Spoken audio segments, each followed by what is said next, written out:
Welcome to Downtown Sports. My name is Downtown Stephen Brown, and in today's video, guys, we have to talk about the Toronto Maple Leafs and their start to the season so far. And to do that, first, we have this quote from Sheldon Keefe where he says, "The Maple Leafs can draw confidence from how they recovered from their 2-4-1 start last year." And of course, that team went on to win 12 of 14 games in the month of November, and they ended up setting a single season record for the most amount of points in Maple Leafs history. The team's currently on a 4-game winless streak, and just as easily as they haven't won any of their last 4 games, they could go on to win their next 4 and be in a completely different position. They are totally the type of team that could do something like that. And if you're looking at where they are in the standings right now, they're 1 point up on the Pittsburgh Penguins and the Colorado Avalanche. They're tied with the Tampa Bay Lightning, and other people will look at that and say other good teams, I guess, or teams that we expected to be good, have started slow too. The problem with saying that other teams have started slow too and that the Leafs started slow last year is the second part of this quote. Sheldon Keefe saying we haven't looked as much like ourselves as we did during that period of time last season when they started 2-4-1, and that's what we have to start getting back to today, or yesterday. And what Sheldon Keefe means by that is that if you go back and look at the numbers from last October and compare them to this year at 5-on-5, the Maple Leafs last season were among the league leaders in categories like shot attempts and expected goals and scoring opportunities.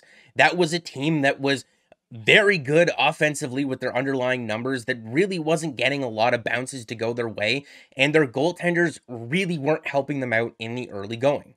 But if we're looking at the numbers for the team this year at 5-on-5, defensively anyway, they've just kind of been okay. They haven't been good. They haven't been bad. Mind you, there's been individual plays that have been bad, but if you average it all out, they're about mediocre. And if you're looking at their defensive core, they got Philip Crowell playing games for them this year so far.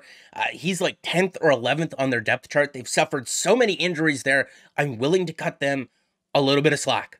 Defensively so far, anyway. The goaltending's been about league average or a bit better than that, and that's mostly because of Ilya Samsonov, who has been excellent to start the season, probably their best player in the month of October. And a lot of people are looking at this team and they're pointing out how bad the Maple Leafs have been defensively, which, okay, yeah, they could be better, but if you're not looking at this team and seeing that they are 29th in the NHL in terms of goals for per 60 at 5-on-5, if you're not identifying that as the main problem with this team right now, I don't know what games we're watching. I don't know what team we're looking at. The team that is supposed to be dominant and elite and world-beating offensively can't score goals.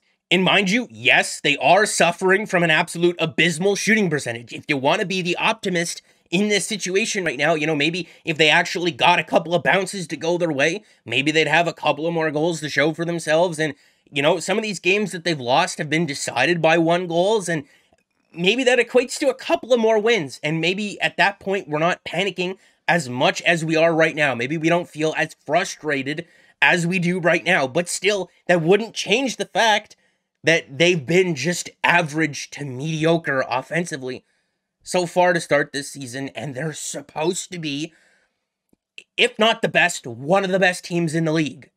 And then because of that, there's people that are saying, oh, look at the Toronto media absolutely scrutinizing and crucifying their team because they haven't won in their last 4 games. They're ready to fire the coach and fire the GM and trade everybody like they've just gotten eliminated from the playoffs in the month of October, which is not something that's possible, but at the same time, it's not just 4 games. It's not just the month of October. So I'm not going to tell you that you're wrong for feeling like that.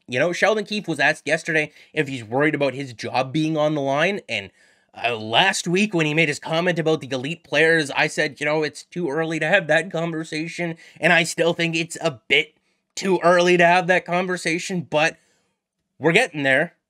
When it comes to firing Sheldon Keefe, you have to criticize the way that the team has played so far, and also the way that they're trying to play. Because if you look at the acquisitions that they made in the offseason, they brought in guys like Kalle Järnkrok and Zach Aston Reese and Nico Bay-Kubel, and it was obvious that they wanted to be a faster team, a better team on the forecheck, better defensively, and a bit more physical. And I like all of those things, right? And we had thought that, hey, maybe they weren't going to score as many goals with those additions to the bottom 6 because those guys aren't as good offensively as the guys that they've lost in the offseason.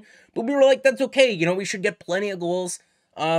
from the top 6, and if they're allowing less, the goals that they score will mean more. But that vision or that identity just hasn't come to fruition so far. You know, guys like Zach Aston Reese and Nico Bay-Kubel have been healthy scratches at different points throughout this year. A guy like Calle Arncroke, they have him playing fourth line center sometimes, and it's like, that's not where he was successful when he played for the Nashville Predators. We went over that in the video that we talked about when he was first signed. You have to put this guy in a position to succeed. Every offseason, the Maple Leafs lose a bunch of players because they can't afford them anymore, and then they sign a bunch of new players to take their place. And with turnover like that, there's going to be growing pains, right? It's not just players getting used to new line mates or a new system. If they have a family or kids, September, October is the start of a new school year. There's a lot of different dynamics at play here. Is it Sheldon Keefe's fault that those players just haven't lived up to expectations so far? Is it his fault that maybe the identity and the vision that Kyle Dubas had for this team when he was acquiring those players just hasn't panned out? I mean, kinda. He is coaching the team, but it's not all on him. Some of the blame is on Kyle Dubas. Some of the blame is on the players as well. And I also can't imagine that he's telling Austin Matthews to get stonewalled or Mitch Marner to turn the puck over and then smash his stick during a TV timeout. You know, but what is fully on him is the way that he's controlled his emotions when speaking to the media and on the bench. You know, if you're going to bench Mitch Marner in the third period after making those turnovers and then rely on him to win the game in overtime, maybe don't make that so public. Maybe handle that a bit differently. If you're going to call out your elite players, don't walk it back the next day because someone may be offended by it. What you said was fair. Don't just say that the defense has had trouble making a first pass and that we've tried nothing and there's no solutions to it. You're the coach. Try to make one work. But then again, maybe this was more of a message to Kyle Dubas. But if that was the case, I would tell Sheldon to walk into his office and tell him and not communicate that through the media. And then even if they do fire Sheldon Keefe, who hires the next coach? Is that Kyle Dubas, who hired Keefe in the first place, and that's been kind of his guy since they were together in the OHL with the Sault Ste. Marie Greyhounds going back like 10 years ago? He doesn't have a contract beyond this year. Is it Brendan Shanahan, who's been here since 2014 and okayed all of the decisions since then? I mean, they haven't all been bad, but surely he shares some blame in this. I'm not looking forward to the answer to any of those questions if that is in fact where this goes. It also came out on the Leaf Report podcast with James Myrtle and Jonas Siegel that one player that was really unhappy with Sheldon Keefe's elite players comment after the game against the Arizona Coyotes, where he basically said the difference between us and them is that we have elite players and our elite players weren't very good in this one, was Mitch Marner. And for Mitch Marner, who's just been kind of okay so far this year, the game against the Ducks was brutal, and we'll get to that in a minute. I mean, dude, Sheldon Keefe is your coach. He's your boss. It's not anything personal. It's a professional work environment. And when you don't do your job or you don't do your job very well, it's very fair of your boss to call you out for it. There's this great clip from yesterday's game where Sheldon Keefe is talking to the team during a timeout, and it looks like he gestures towards Mitch Marner and says, both those goals were on your turnovers. And you can see Mitch Marner's face on the bench here. And this happens all the time. Whenever the team is struggling or there's a lot of pressure, Mitch seems to put all of that on his shoulders like it's his job. And I mean, I love that he feels that way because he's from Toronto. He wants to be the guy and he's getting paid to be the guy. But also, you don't have to do this by yourself because every time this happens, it leads to a moment like we had against the Montreal Canadiens in the playoffs where he flips the puck over the glass and it looks like he's on the verge of tears. I don't know. Then there's this Bob McKenzie radio hit from last year that I showed a couple of videos ago, but I guess it's relevant again here because apparently management last year called out the core players for losing games to teams like Buffalo and Montreal, teams that they should have easily beaten. And the core players got back in management's face and said, we'll take care of business when we need to. And to their credit, the Maple Leafs had the highest winning percentage in the entire NHL against playoff teams in the regular season last year. They were kind of mediocre against non-playoff teams, and that's very frustrating because if you look at who they played in the first round last year, it was the Tampa Bay Lightning. And maybe if they were a bit better against the teams that they should have beaten, maybe they would have finished first in the division and then they wouldn't have had to have played Tampa. Then there was the play in yesterday's game where Justin Hall was trying to clear the puck out of the Maple Leafs zone, and he failed a couple of times, and the broadcast picked up Mitch Marner yelling at him, apparently, saying something along the lines of, "There you effing go," once he finally got the puck out of the zone, or "Just effing go." I mean, Austin Matthews yelled at Justin Hall in a game early on last year against the Chicago Blackhawks, and now Mitch Marner's yelling at him again here, and both times the broadcast picks it up. I mean, I guess it's nice to know that we're not the only ones that get frustrated with his play at times.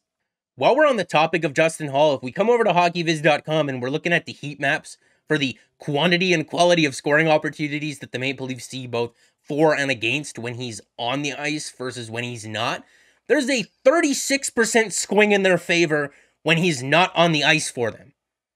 That's just insane. To me, I'm done. I'm done with the guy.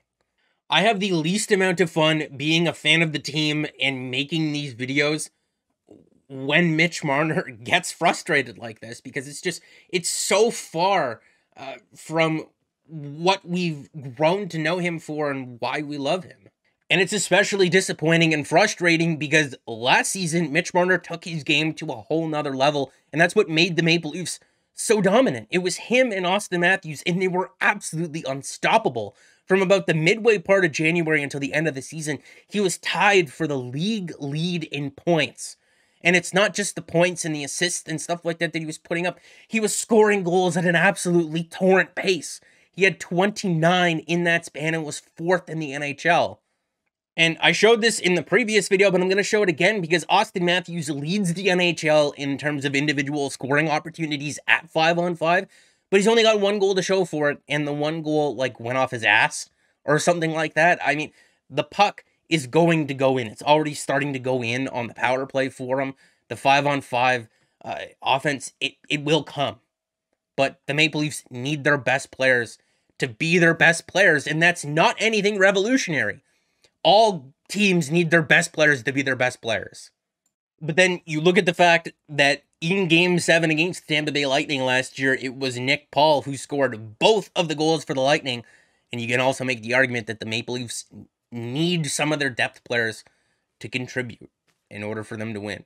I said it a couple of videos ago, but Austin Matthews made it a point this year to play more physical, to block more shots. He's adding something to his game. Mind you, I would prefer if he just scored, but he's trying to be better because over the last couple of years, they've played well, but it hasn't been good enough to win. Who else is going to step up and add something to their game this year? Who else is going to follow by example? We're going to find out. This video was not fun, but I know that it was one that I needed to do, and I hope that I struck a balance between being both optimistic and very frustrated and disappointed, because I feel both ways. I do, and there are reasons to feel both ways, and nobody's wrong for feeling one way more than the other. You know, you don't have to be perfectly objective and balanced. It's sports. You could be emotional. My emotional reaction to this team right now is that it kind of looks and kind of feels like the 2019-2020 team, the year that Mike Babcock got fired. There's a lot of great individuals here. Not that great of a team. We'll see if they turn it around or not.